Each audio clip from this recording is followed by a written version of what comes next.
Página 10. La razón populista, Ernesto Laclau, 2005. 1. La denigración de las masas. Capítulo 1. Populismo, ambigüedades y paradojas.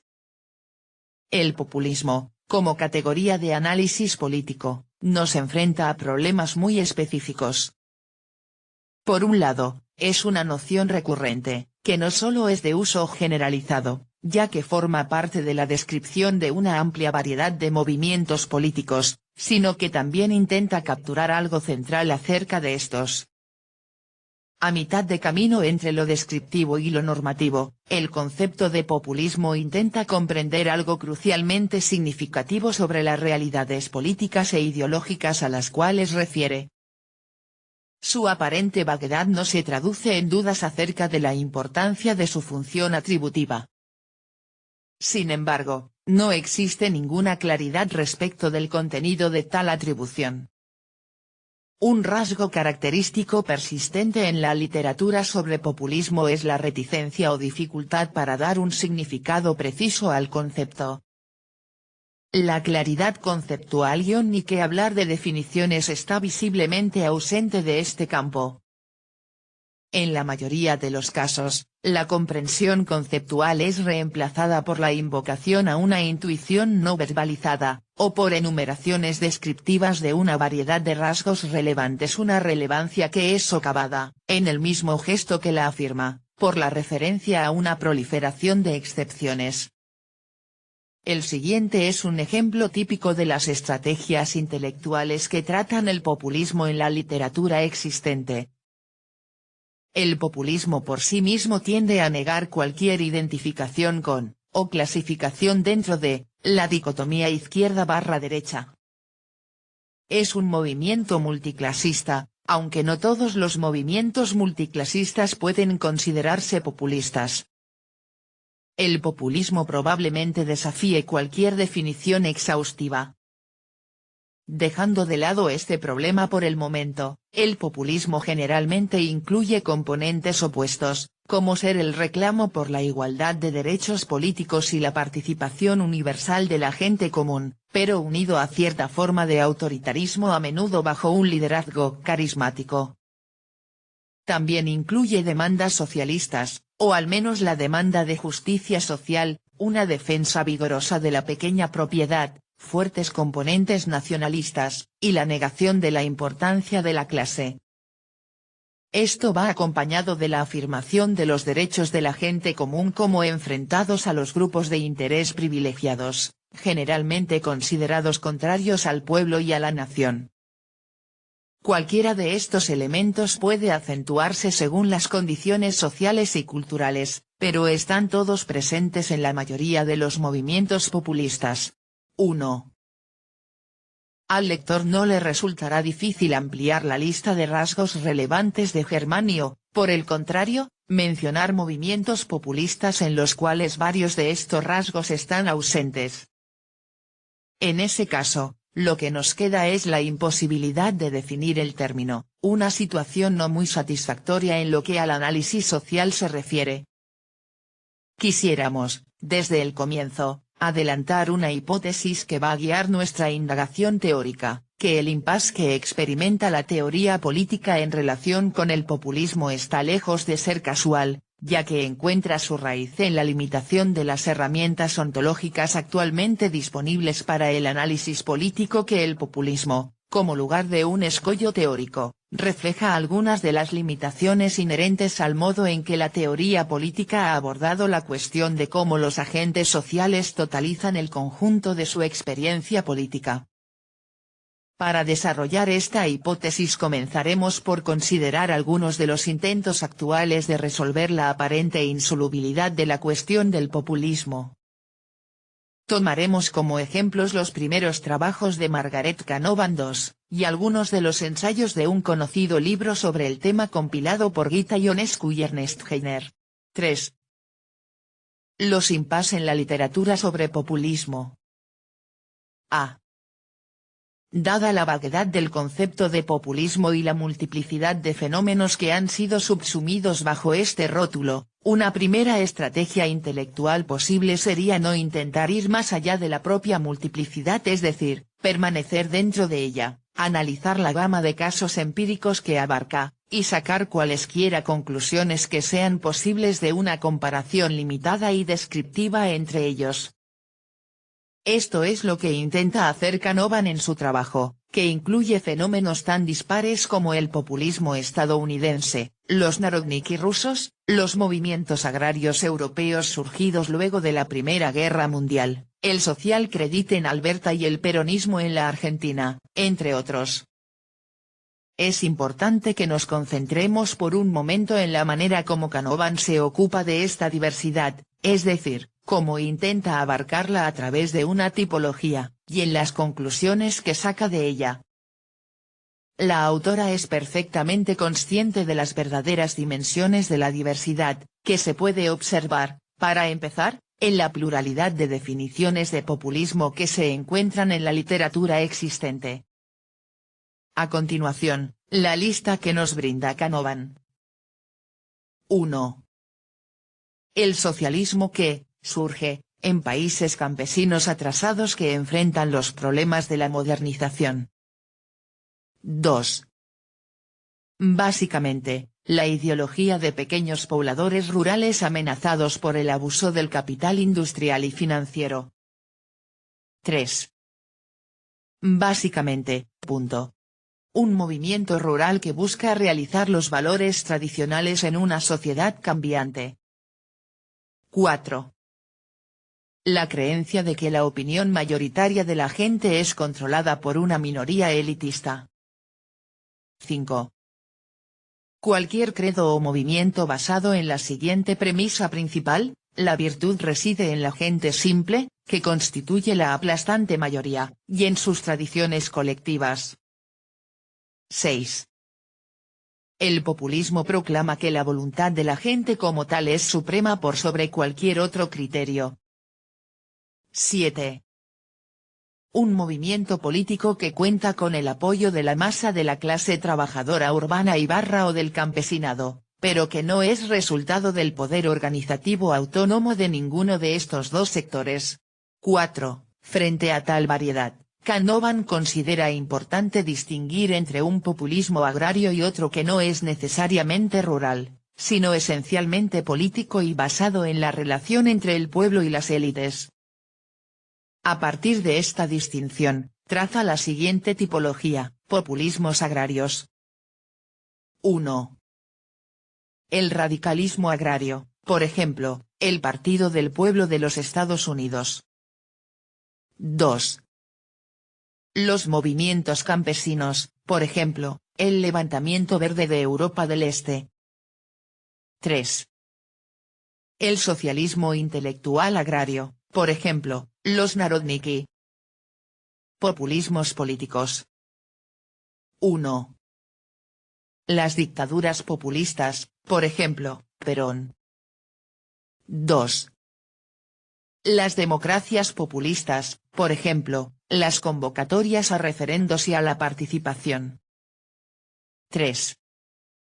Los populismos reaccionarios, como el caso de George Guayace y sus seguidores. 4. El populismo de los políticos, por ejemplo, la construcción general de coaliciones no ideológicas que se benefician con la convocatoria unificadora al pueblo. 5. Lo primero que podemos observar es que esta tipología carece de cualquier criterio coherente alrededor del cual se establecen sus distinciones. ¿En qué sentido puede afirmarse que los populismos agrarios no son políticos? ¿Y cuál es la relación entre los aspectos sociales y políticos de los populismos políticos que dan lugar a un modelo de movilización política diferente del agrario? Pareciera que Canavan simplemente hubiera elegido las características más visibles de una serie de movimientos tomados al azar, para luego moldear sus tipos distintivos sobre la base de sus diferencias. Pero esto difícilmente constituye una tipología digna de tal denominación. ¿Qué nos garantiza que las categorías sean exclusivas y que no se superpongan entre sí, lo cual, de hecho, es exactamente lo que ocurre, como reconoce la propia Canavan. Quizás se podría sostener que lo que Canavan nos brinda no es una tipología, en el sentido estricto del término, sino más bien un mapa de la dispersión lingüística que ha dominado los usos del término populismo. Su alusión a los parecidos de familia de Wittgenstein pareciera, hasta cierto punto, apuntar en esta dirección. Pero aun si este fuera el caso, la lógica que domina esa dispersión requiere una precisión mucho mayor que la provista por Canavan. No es necesario que los rasgos que constituyen un síndrome populista se limiten a un modelo lógicamente unificado, pero al menos deberíamos ser capaces de comprender cuáles son los parecidos de familia que, en cada caso, han dominado la circulación del concepto. Canavan, por ejemplo, señala que el movimiento populista en los Estados Unidos no solo fue un movimiento de pequeños productores rurales, sino que también tuvo un destacado aspecto político como rebelión popular contra la élite de plutócratas, políticos y expertos 6, inspirada en la democracia jacksoniana. Ahora bien, no nos está diciendo, en ese caso, que la razón para denominar populista a ese movimiento no se halla en su base social, agraria, sino en una inflexión de esa base por una particular lógica política, una lógica política que está presente en movimientos que son, socialmente hablando, altamente heterogéneos. En varios puntos de su análisis, Canavan está cerca de atribuir la especificidad del populismo a la lógica política que organiza cualquier contenido social, más que a los contenidos mismos. Así, por ejemplo, afirma que los dos rasgos universalmente presentes en el populismo son la convocatoria al pueblo y el antielitismo. 7. Llega incluso a afirmar que ninguno de los dos rasgos puede ser atribuido de un modo permanente a un contenido social o político, ideológico, particular. Podría pensarse que esto abriría el camino a la determinación de ambos rasgos en términos de lógica política y no de contenidos sociales. Sin embargo, nada de esto ocurre, ya que Canavan encuentra en esa falta de determinación social un inconveniente que reduce considerablemente la utilidad de las categorías que corresponden a sus dos rasgos universalmente presentes. Así, la exaltación de este ambiguo pueblo puede tomar una variedad de formas. Como abarca todo, desde las manipulaciones cínicas de la retórica peronista hasta la humildad de los narodniki, no aporta mucho a la definición del concepto de populismo. 8. Y la situación mejora solo de manera marginal en el caso del antielitismo. 9. B. Si el análisis de Canavan tiene, aún así, el mérito de no tratar de eliminar la multiplicidad de formas que ha tomado históricamente el populismo y, en este sentido evita el peor tipo de reduccionismo, la mayor parte de la literatura en este campo no ha resistido a la tentación de atribuir al populismo un contenido social particular. Por ejemplo, Donald McRae escribe, pero, sin duda, vamos a utilizar automática y correctamente el término populista cuando, bajo la amenaza de algún tipo de modernización, industrialización, o como quiera que lo llamemos, un segmento predominantemente agrícola de la sociedad afirma como su estatuto de acción política, su creencia en una comunidad y, generalmente, un Volk como excepcionalmente virtuoso, igualitario y contra toda élite, mira hacia un pasado místico para regenerar el presente y confunde usurpación con conspiración extranjera, se niega a aceptar ninguna doctrina de inevitabilidad social, política o histórica y, en consecuencia, se vuelca a la creencia en un apocalipsis inmediato, inminente, mediado por el carisma de líderes y legisladores heroicos, una especie de nuevo licúrgo. Si con todo esto hallamos un movimiento de asociación de corto plazo, con fines políticos a ser alcanzados por la intervención estatal, y no un partido político serio, real, entonces estamos frente a un populismo en su forma más típica. 10. No debería sorprendernos entonces que, después de una descripción tan detallada de lo que es el verdadero populismo, McRae tropiece con algunas dificultades para aplicar su categoría a populismos realmente existentes. En consecuencia, debe aceptar que los populismos contemporáneos tienen poco en común con su modelo ideal. El populismo de fines del siglo XX no ha sido transmitido desde Rusia ni los Estados Unidos de un modo significativo. Más bien, ciertos puntos del pensamiento europeo han sido difundidos y recombinados para formar diversos populismos nativos. En ellos, algunas de las ambigüedades de los antiguos populismos se han complicado con elementos tanto primitivos como progresistas. La raza, comparece negritude, y la religión, especialmente el Islam, pero también el budismo, el cristianismo milenarista y el hinduismo, se han agregado a la combinación de la virtud arcaica y la personalidad ejemplar. El primitivismo agrario constituye una fuerza disminuida, aunque en India parece prosperar. La conspiración y la usurpación se combinan en las diversas teorías sobre el neocolonialismo y las acciones de la CIA, Central Intelligence Agency. La asimetría de principios cívicos se ha convertido en la norma de la acción directa populista. La espontaneidad y la integridad son apreciadas, pero ahora son especialmente identificadas con los jóvenes, de manera que la juventud ideal, una figura familiar en el mito, ha reemplazado en gran medida al pequeño propietario agrario y al campesino sin instrucción como personalidad de culto. El marxismo moderno, en su giro hacia el joven Marx, ha pasado a ser populista. El populismo existe en los asuntos consensuales y el apoliticismo difuso de la nueva izquierda. 11. El problema con esta enumeración caótica es, por supuesto, que los movimientos aludidos antes tienen pocos o ninguno de los rasgos del populismo tal como es definido en el ensayo de McCrae. Si de todas maneras se los denomina populistas, es porque se supone que comparten algo con el populismo clásico, pero de qué se trata este algo no se nos dice absolutamente nada. Esta es una característica general de la literatura sobre el populismo: cuantas más determinaciones se incluyen en el concepto general, menos capaz es el concepto de hegemonizar el análisis concreto. Un ejemplo extremo es el trabajo de Peter Wiles, 12, en él se elabora un muy detallado concepto de populismo, 24 características que abarcan una gran variedad de dimensiones, que van desde su carácter no revolucionario y su oposición a la lucha de clases hasta su adopción de la pequeña cooperativa como tipo ideal económico, además del hecho de ser religioso pero contrario a la institución religiosa.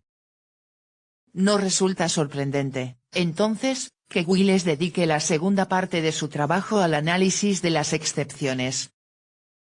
Estas últimas son tan abundantes que uno comienza a preguntarse si existe algún movimiento político que presente las 24 características del modelo de Wiles. Ni siquiera se priva de la autocontradicción.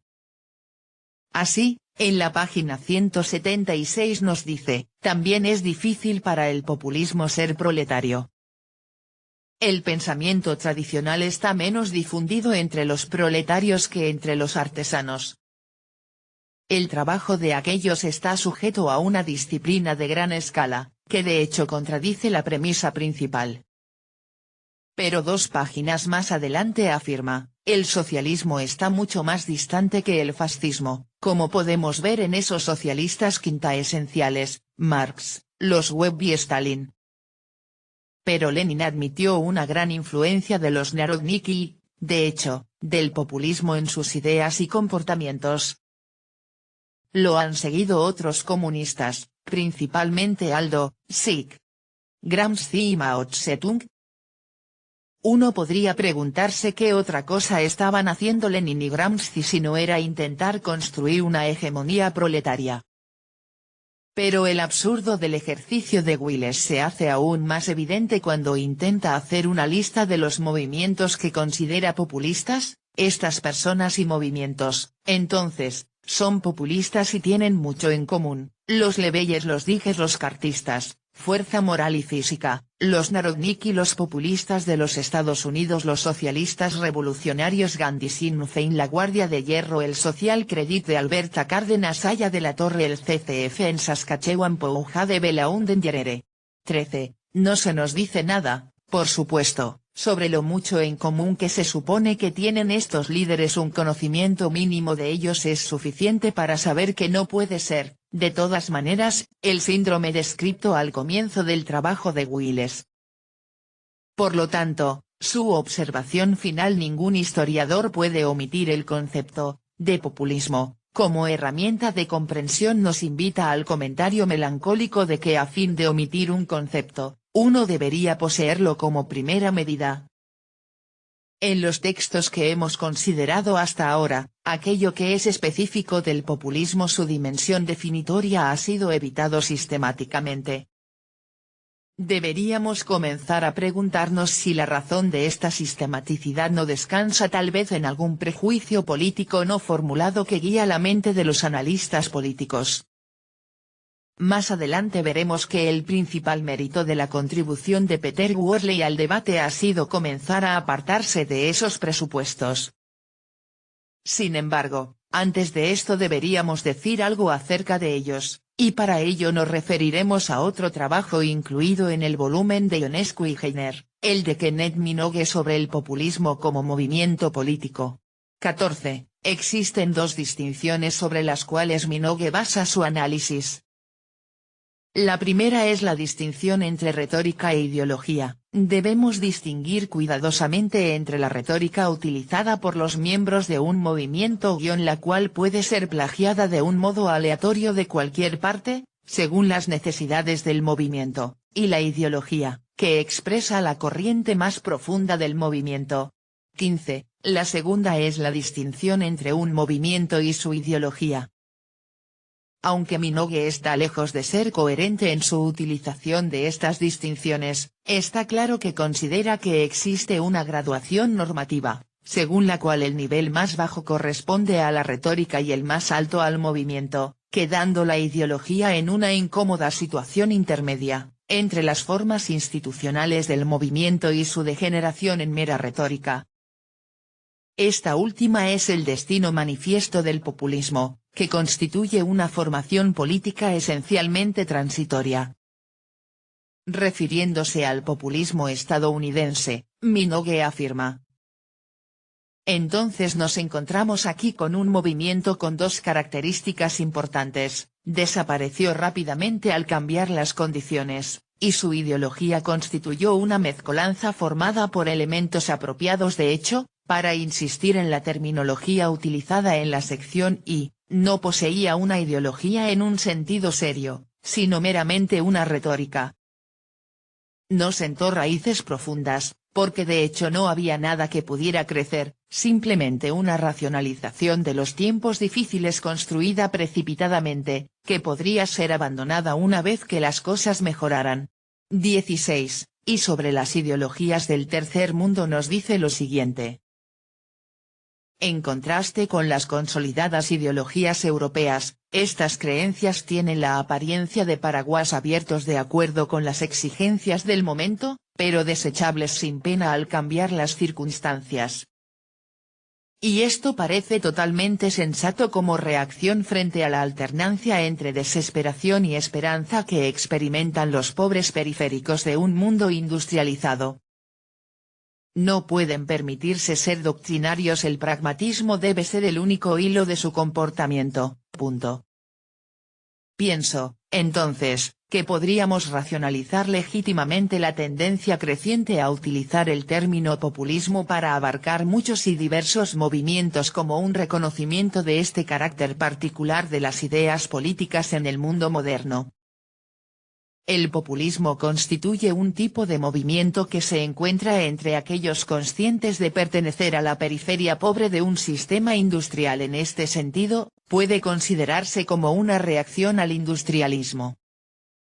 Pero es una reacción de aquellos cuyo impulso más profundo es a menudo llegar a ser ellos mismos industriales, es solo si no pueden unirse a ellos, y hasta tanto lo logren, que los atacan. Y es esta ambivalencia la que da cuenta del vacío intelectual de los movimientos populistas. 17. Vamos a concentrarnos ahora en estas distinciones y en las estrategias intelectuales que las fundamentan.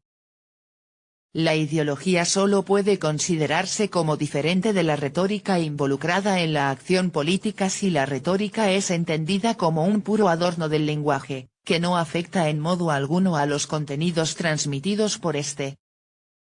Esta es la concepción más clásica de la retórica, basada en su diferenciación de la lógica. El equivalente sociológico de aquello a lo que se opone la retórica es una noción de los actores sociales como constituidos en torno a intereses bien definidos, y que negocian racionalmente con un milieu externo. Según esta visión de la sociedad, la imagen de agentes sociales cuyas identidades se constituyen en torno a símbolos populistas difusos solo puede ser una expresión de irracionalidad. La denigración ética que refleja el trabajo de Minogue es compartida por gran parte de la literatura sobre el populismo. Sin embargo, ¿qué ocurre si el campo de la lógica fracasa en su constitución como un orden cerrado y se necesitan mecanismos retóricos para lograr ese cierre? En ese caso, los mismos mecanismos retóricos metáfora, metonimia, sinécdoque, catacresis se convierten en instrumentos de una racionalidad social ampliada, y ya no podemos desestimar una interpelación ideológica como meramente retórica. Así, la imprecisión y el vacío de los símbolos políticos populistas no pueden desestimarse con tanta facilidad, todo depende del acto performativo que tal vacío ocasione. Minogue, por ejemplo, afirma sobre los populistas estadounidenses. Los populistas estadounidenses parecen haber estado reaccionando, más directamente, contra la situación concreta de pobreza rural y los bajos precios de su producción. La cuestión es que cualquier movimiento seleccionará sus enemigos sin perder de vista la adquisición de aliados y el hecho de proclamar que estaban reaccionando contra Estados Unidos industrial les dio a los populistas la posibilidad de una alianza con otros grupos no populistas de la sociedad estadounidenses, tales como liberales de las ciudades y anarquistas y socialistas urbanos. 18. Pero obviamente, si mediante operaciones retóricas lograron constituir identidades populares amplias que abarcaron a diversos sectores de la población, de hecho constituyeron sujetos populistas, y no tiene sentido desestimar esto como mera retórica. Lejos de ser un parásito de la ideología, la retórica sería de hecho la anatomía del mundo ideológico. Lo mismo puede decirse sobre la distinción entre ideología y movimiento, que es crucial en el argumento de Minogue. En algún punto nos advierte del peligro, para el investigador de un movimiento, de rendirse a su ideología. 19. Sin embargo, ¿cómo separar de un modo tan estricto la ideología del movimiento? La distinción misma evoca demasiado una antigua diferenciación entre las ideas en la cabeza de los hombres y las acciones en que éstos participan. Pero esta distinción es insostenible. A partir de Wittgenstein sabemos que los juegos del lenguaje comprenden tanto los intercambios lingüísticos como las acciones en las cuales están involucrados, y la teoría de los actos del lenguaje ha establecido nuevas bases para el estudio de las secuencias discursivas que constituyen la vida social institucionalizada. Es en este sentido que hemos hablado de los discursos como totalidades estructuradas que articulan elementos tanto lingüísticos como no lingüísticos. 20. Desde este punto de vista, la distinción entre un movimiento y su ideología no solo es imposible, sino también irrelevante. Lo que importa es la determinación de las secuencias discursivas a través de las cuales un movimiento o una fuerza social lleva a cabo su acción política global. Como se puede ver, nuestro objetivo al cuestionar las distinciones de Minogue, a las cuales solo tomamos como ejemplos de actitudes generalizadas en relación con el populismo, ha sido, en gran medida, invertir la perspectiva analítica, en lugar de comenzar con un modelo de racionalidad política que entiende al populismo en términos de lo que le falta: su vaguedad, su vacío ideológico, su antiintelectualidad, su carácter transitorio. Hemos ampliado el modelo o la racionalidad en términos de una retórica generalizada, la cual, como veremos, puede ser denominada hegemonía, de manera que el populismo aparezca como una posibilidad distintiva y siempre presente de estructuración de la vida política. Una aproximación al populismo en términos de anormalidad, desviación o manipulación es estrictamente incompatible con nuestra estrategia teórica. Esto explica por qué nos resulta especialmente interesante el trabajo de Peter Worley incluido en el libro de Ionescu y Heiner. 21, aunque su intervención es un ejercicio principalmente descriptivo que escasamente logra aprehender conceptualmente la especificidad del populismo, pienso que todos los movimientos incipientes que hace en esta dirección son fundamentalmente correctos. 3 de estos movimientos son particularmente prometedores. 1. Pasa del mero análisis del contenido de las ideas al papel que ellas juegan en un contexto cultural determinado, un papel que modifica no solo sus usos sino también su propio contenido intelectual. Se sugiere aquí, per contra, que las ideas, durante el proceso de ser absorbidas en sucesivos contextos culturales, diferentes de aquellos en los cuales se engendraron o han prosperado hasta ahora, no solo asumen un significado sociológico diferente, en tanto van a utilizarse de distinta manera al ser incorporadas en nuevos marcos de acción, sino que también van a ser modificadas en tanto que ideas, ya que necesariamente deben articularse con otro mobiliario psíquico, intereses preexistentes, elementos y estructuras cognitivas, disposiciones afectivas, etc., que son parte del milieu receptor. Las ideas originales deben ser entonces intrínsecamente modificadas en el proceso convirtiéndose en ideas diferentes. 22. Ahora bien, esto es muy importante. La tarea no consiste tanto en comparar sistemas de ideas en cuanto ideas, sino explorar sus dimensiones performativas. Por ejemplo, la relativa simplicidad y el vacío ideológico del populismo, que es en la mayoría de los casos el preludio a su rechazo elitista, deberían abordarse en términos de qué es lo que intentan performar esos procesos de simplificación y vacío, es decir, la racionalidad social que expresan. 2.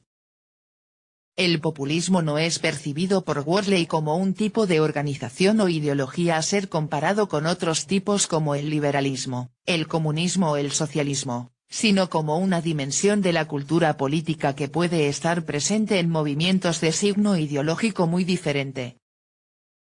El síndrome populista, es mucho más vasto que su manifestación particular en la forma o contexto de una determinada política, o de cualquier tipo específico de sistema político o tipo de política, democracia, totalitarismo, etc.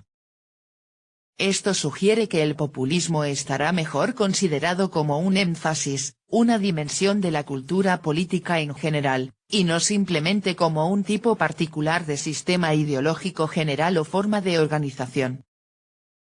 Por supuesto, como ocurre con todos los tipos ideales, puede estar muy próximo a ciertas culturas y estructuras políticas, como aquellas denominadas hasta ahora como populistas. 23. Este movimiento es crucial, ya que si Worley está en lo cierto como pienso que lo está, entonces la necedad de todo el ejercicio de intentar identificar los contenidos universales del populismo se vuelve evidente, como hemos visto, ha conducido a intentos repetidos de identificar la base social del populismo, solo para descubrir un momento después que uno no puede hacer otra cosa que seguir denominando populistas a movimientos con bases sociales completamente diferentes entre sí. Pero, por supuesto, si se intenta evitar este escollo identificando al populismo con una dimensión que atraviesa las diferencias ideológicas y sociales, uno se enfrenta a la tarea de especificar cuál es esta dimensión, algo que Worley no hace, al menos de manera suficiente y convincente. 3. Estas dos desviaciones del enfoque clásico permiten a Worley hacer otra serie de movimientos potencialmente fructíferos. Vamos a mencionar dos de ellos. El primero es su afirmación de que, para los populismos del tercer mundo, las clases socioeconómicas no constituyen entidades sociales decisivas como lo son en los países desarrollados. La lucha de clases es, por tanto, un concepto irrelevante. 24. Se está refiriendo, por supuesto, a las ideologías del tercer mundo y no está dando su propia opinión. Sin embargo, su análisis crítico de los límites de la concepción de Lenin acerca de la superposición de las distinciones socioeconómicas y las solidaridades sociopolíticas en el campesinado ruso, sugiere que al referirse al rechazo de la lucha de clases por parte del populismo del tercer mundo no está simplemente haciendo una consideración etnográfica de alguna forma de falsa conciencia, sino señalando una verdadera dificultad en el intento de generalizar la lucha de clases como motor universal de movilización política. El segundo movimiento consiste en su esfuerzo por evitar cualquier intento reduccionista y simplista de ver a la manipulación espuria como necesariamente constitutiva del populismo. Afirma que sería conveniente, alterar parte de la definición de populismo de Sill de manera tal que sin eliminar la pseudoparticipación, demagogia, gobierno por televisión, etc. se pudiera incluir también, y distinguir, la participación popular genuina y efectiva. Así, el populismo se referiría no solo a las relaciones directas entre el pueblo y un liderazgo, el cual inevitablemente en cualquier sociedad compleja, de gran escala, debe ser predominantemente pura mistificación o simbolismo, sino, de un modo más amplio, a la participación popular en general, incluida la pseudoparticipación. 25. Esto también es importante, ya que hace posible eliminar del análisis del populismo cualquier actitud necesaria de condena ética, actitud que, como hemos visto, ha estado en la base de muchos análisis aparentemente objetivos. En busca de un enfoque alternativo. A partir de esta exploración rápida y obviamente incompleta de la literatura, podemos continuar ahora con la búsqueda de un enfoque alternativo que intente evitar los callejones sin salida que describimos antes. Para hacer esto debemos comenzar por cuestionar y en algunos casos invertir los presupuestos básicos del análisis que ha conducido a ellos. Debemos tomar en cuenta dos cuestiones básicas. 1. En primer lugar, debemos preguntarnos si la imposibilidad, o probable imposibilidad, de definir el populismo no proviene del hecho de haberlo descrito de tal manera que cualquier aprehensión conceptual del tipo de racionalidad inherente a su lógica política ha sido excluida a priori. Pensamos que, de hecho, esto es lo que ocurre. Si al populismo se lo define solo en términos de vaguedad, imprecisión, pobreza intelectual, como un fenómeno de un carácter puramente transitorio, manipulador en sus procedimientos, etc., no hay manera de determinar su diferencia específica en términos positivos. Por el contrario, todo el esfuerzo parece apuntar a separar lo que es racional y conceptualmente aprehensible en la acción política de su opuesto dicotómico, un populismo concebido como irracional e indefinible. Una vez tomada esta decisión intelectual estratégica, resulta natural que la pregunta, ¿qué es el populismo?, sea reemplazada por otra diferente, ¿a qué realidad social y política se refiere el populismo? Al ser privado de toda racionalidad intrínseca, el explanans solo puede ser completamente externo al explanandum. Pero como al aplicar una categoría se asume que existe algún tipo de vínculo externo que justifica su aplicación, la pregunta generalmente es reemplazada por una tercera, ¿de qué realidad o situación social es expresión el populismo?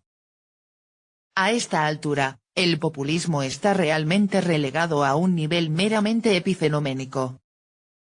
Para este enfoque no hay nada en la forma populista que requiera explicación la pregunta, porque algunas alternativas u objetivos políticos solo pudieron ser expresados a través de medios populistas. Ni siquiera surge. De lo único que estamos hablando es de los contenidos sociales, intereses de clase u otros intereses sectoriales, que expresa el populismo, mientras que permanecemos en tinieblas con respecto a las razones por las cuales ese tipo de expresión resulta necesario. Estamos en una situación similar a aquella que describe Marx en relación con la teoría del valor en la economía política clásica. Esta pudo demostrar que el trabajo es la sustancia del valor, pero no pudo explicar por qué esta sustancia subyacente se expresa a sí misma bajo la forma de un intercambio de equivalentes. En este punto generalmente quedamos con las alternativas poco aceptables que hemos revisado, o bien restringir el populismo a una de sus variantes históricas, o intentar una definición general que siempre va a ser limitada. En el último caso, los autores generalmente se vuelcan al frustrante ejercicio, al que ya nos referimos, de colocar bajo la etiqueta de populismo a un conjunto de movimientos muy dispares, sin decir nada acerca del contenido de esta denominación. 2. Sin embargo, un primer paso para apartarnos de esta denigración discursiva del populismo no es cuestionar las categorías utilizadas en su descripción: vaguedad, imprecisión, etc., sino tomarlas en sentido literal, pero rechazando los prejuicios que están en la base de su desestimación. Es decir, en lugar de contraponer la vaguedad a una lógica política madura dominada por un alto grado de determinación institucional precisa, deberíamos comenzar por hacernos una serie de preguntas más básicas. ¿La vaguedad de los discursos populistas no es consecuencia, en algunas situaciones, de la vaguedad e indeterminación de la misma realidad social? Y en ese caso, ¿no sería el populismo, más que una tosca operación política e ideológica, un acto performativo dotado de una racionalidad propia, es decir, que el hecho de ser vago en determinadas situaciones es la condición para construir significados políticos relevantes? Finalmente, el populismo es realmente un momento de transición derivado de la inmadurez de los actores sociales destinado a ser suplantado en un estadio posterior, o constituye más bien una dimensión constante de la acción política, que surge necesariamente, en diferentes grados, en todos los discursos políticos, subvirtiendo y complicando las operaciones de las ideologías presuntamente más maduras? Veamos un ejemplo. Se dice que el populismo simplifica el espacio político, al reemplazar una serie compleja de diferencias y determinaciones por una cruda dicotomía cuyos dos polos son necesariamente imprecisos. Por ejemplo, en 1945, el general Perón adoptó una postura nacionalista y aseveró que la opción argentina era la elección entre Braden, el embajador estadounidense, y Perón. Y, como es bien sabido, esta alternativa personalizada tiene lugar en otros discursos mediante dicotomías como ser el pueblo vs. la oligarquía, las masas trabajadoras vs. los explotadores, etc. Como podemos ver, existe en estas tres dicotomías así como en aquellas constitutivas de cualquier frontera político-ideológica una simplificación del espacio político. Todas las singularidades sociales tienden a agruparse alrededor de alguno de los dos polos de la dicotomía, y los términos que designan ambos polos deben necesariamente ser imprecisos, de otro modo, no podrían abarcar todas las particularidades que supuestamente deben agrupar. Ahora bien, si esto es así, ¿no es esta lógica de la simplificación y de la imprecisión, la condición misma de la acción política?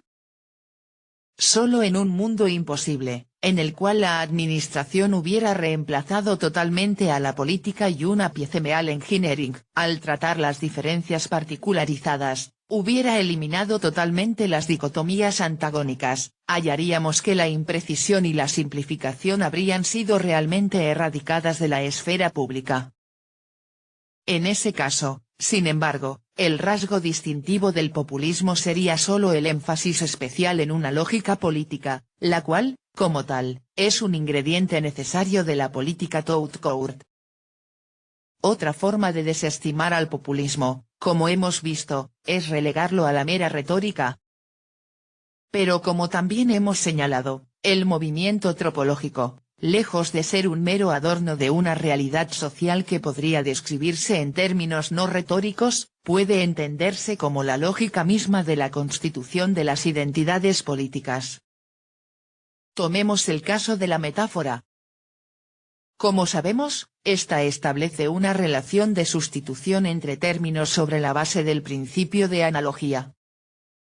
Ahora bien, como ya hemos mencionado, en toda estructura dicotómica, una serie de identidades o intereses particulares tiende a reagruparse como diferencias equivalenciales alrededor de uno de los polos de la dicotomía. Por ejemplo, los males experimentados por diferentes sectores del pueblo van a ser percibidos como equivalentes entre sí en su oposición a la oligarquía. Pero esto es simplemente para afirmar que son todos análogos entre sí en su confrontación con el poder oligárquico. ¿Y qué es esto sino una reagregación metafórica? De más está decir que la ruptura de esas equivalencias en la construcción de un discurso más institucionalista se desarrollaría a través de mecanismos diferentes, pero igualmente retóricos. Lejos de ser estos últimos mera retórica, son inherentes a la lógica que preside la constitución y disolución de cualquier espacio político. Así, podemos afirmar que para progresar en la comprensión del populismo, es una condición sine qua non rescatarlo de su posición marginal en el discurso de las ciencias sociales, las cuales lo han confinado al dominio de aquello que excede al concepto, a ser el simple opuesto de formas políticas dignificadas con el estatus de una verdadera racionalidad. Debemos destacar que esta relegación del populismo solo ha sido posible porque, desde el comienzo, ha habido un fuerte elemento de condena ética en la consideración de los movimientos populistas. El populismo no solo ha sido degradado, también ha sido denigrado. Su rechazo ha formado parte de una construcción discursiva de cierta normalidad, de un universo político ascético del cual debía excluirse su peligrosa lógica. Pero desde este punto de vista, las estrategias básicas de la ofensiva antipopulista se inscriben en otro debate más amplio, que fue la gran depeur de las ciencias sociales en el siglo XIX.